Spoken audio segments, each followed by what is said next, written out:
My first day in the Bliss sect, and the sect leader gave me a mission: seduce the sword sect's head disciple within 3 months.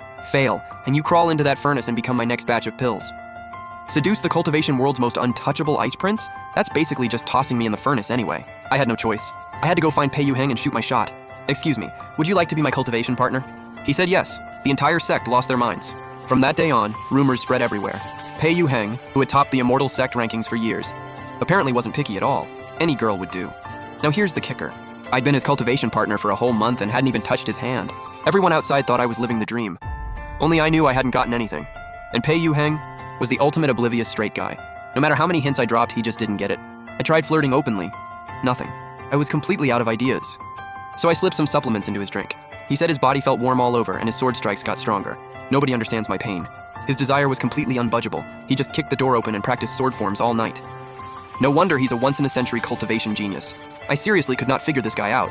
Why he agreed without hesitation to be my cultivation partner in the first place. Obviously because you're beautiful.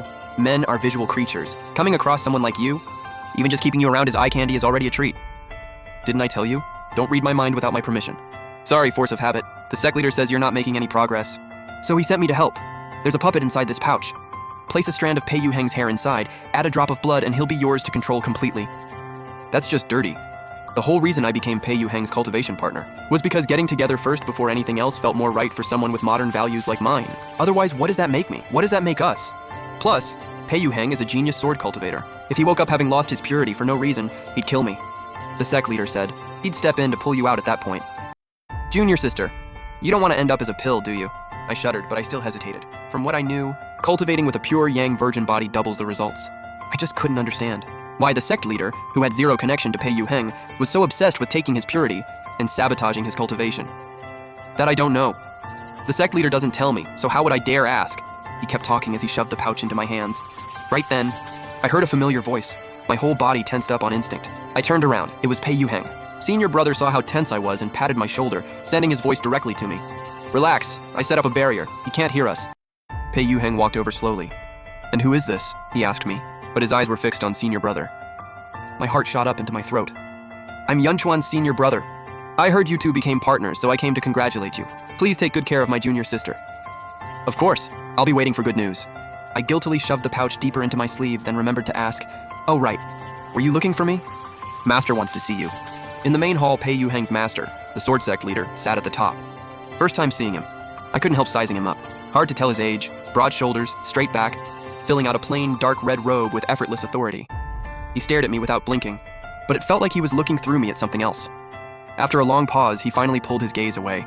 Before I could process anything, I heard him say with deep, pained exhaustion, Aheng, out of everyone you could have chosen, you had to pick a witch from the Bliss sect. Humph, crusty old man. My opinion of him dropped to 0 on the spot.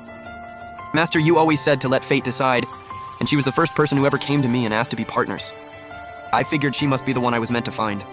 The old man went quiet for a long time, then let out a heavy sigh. Fine, it's all fate. You're dismissed. Pei Yuheng nodded and led me toward the exit, right before we made it out.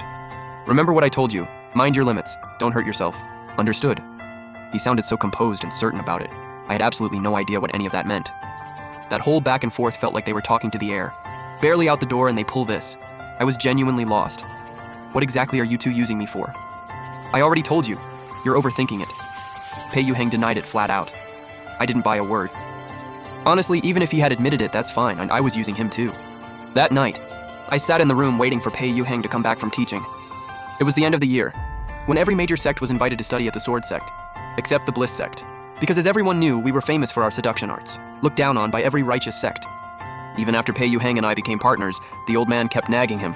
Being seen with me would damage his reputation. Pei Yuheng didn't care though. He gave me a jade token and said go wherever I want. I could even sit in on his lectures if I felt like it. I wasn't interested.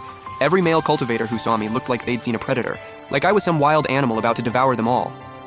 It reminded me of how the sect leader always talked about these so-called righteous cultivators with contempt. It's not like I'd bother with just anyone.